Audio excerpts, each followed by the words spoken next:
Hey there, my name's Curtis Lucas and you're watching Empire Building. Now, today I just wanted to do this video because many of you may have seen the comments by Jamie Dimon. Apparently, he doubts the legitimacy of the Bitcoin's maximum supply. Now, usually, we've all gotten used to just basically ignoring anything he has to say, but things like this, it's not a good look. I don't have a problem when people don't necessarily fully understand all of this stuff. It's confusing, and frankly, it takes a lot of effort to be able to form intelligent opinions. Unfortunately, this opinion of his is not an intelligent one.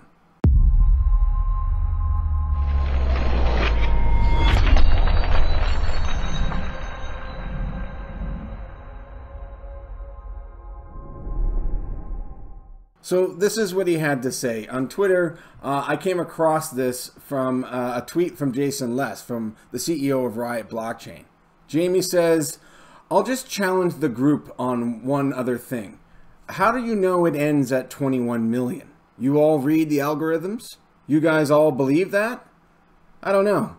I've always been skeptic of stuff like that." I tried to see if I could find an actual recording of him saying this, but it doesn't appear that's the case, but I did find multiple sources that verified that he did in fact say this. Now, I very much hope that this video could reach many more people, because I'm going to use this as an opportunity to share something that I think is quite inspiring. This was a very simple question, but when I first heard about it, my mind instantly went back to a talk or an interview with Andreas Antonopoulos, where he touched on this exact concept. And the way in which he addressed this was quite inspiring. And I've been waiting for an excuse to share this clip. So immediately go to source code, and I'm reading the C++ and I can't understand the flow of it. And I'm really trying to understand how consensus emerges from reading the software. It's actually pretty difficult. Anybody here tried to read Bitcoin core software and understand how consensus works? Yeah. About 5 people here. It's not easy, right? I'm like, okay, let me search for 21 million and see where it's defined in the code. It's not. It's an emergent property of dividing by 2 every 210,000 blocks. And if you do the math, it ends up being, 20.999.997 Bitcoin.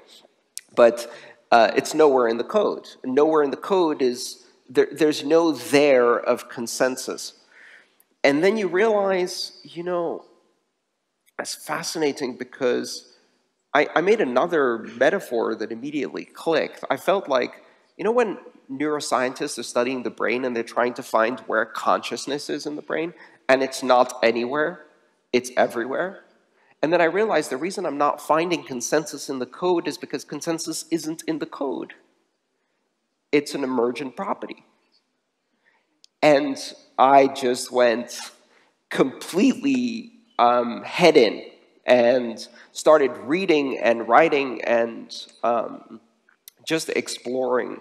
I'm getting emotional over code.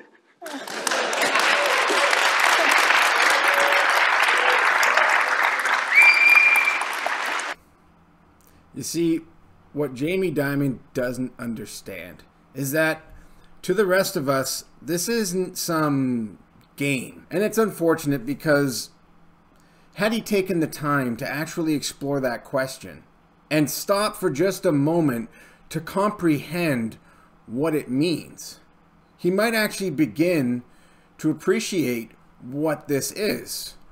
But who am I kidding? That is never going to happen.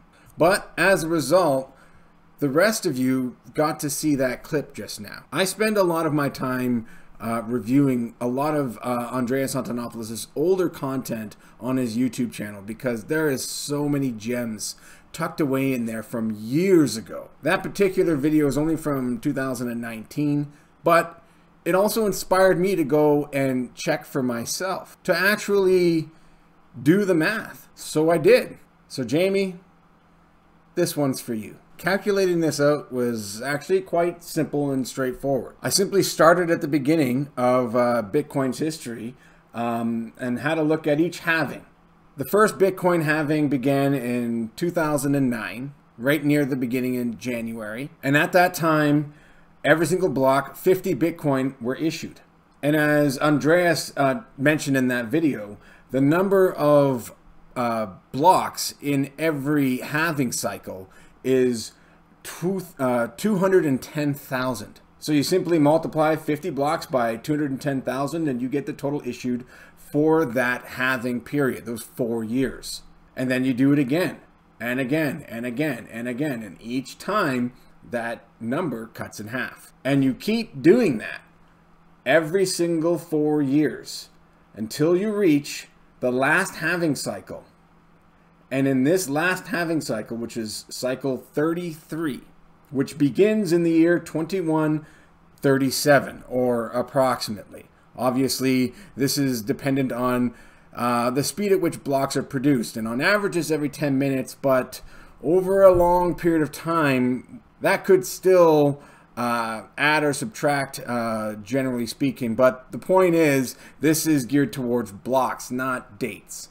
But in this final halving cycle, the block subsidy for every single block that gets mined is 1 Satoshi, the smallest unit of Bitcoin. That's 100 millionth of a Bitcoin. That's how much gets issued to the miner in the block subsidy for every block that it mines. Now, at that time, just like now, miners will also be paid in transaction fees. So the point is, nobody's going to care what the block issuance is. Miners will be rewarded through transaction fees alone.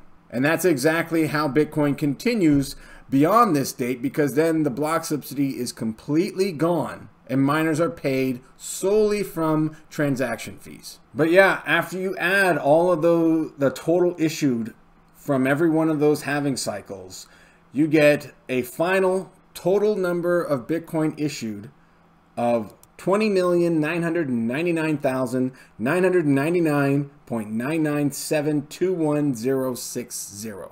So Jamie's right. It's not 21 million. It's actually 278,945 Satoshis short of 21 million Bitcoin. It will never actually reach that number. So Jamie, you were right to be skeptical. And it's important to be skeptical. It's important to ask these kinds of questions. But it's equally as important to actually seek out those answers.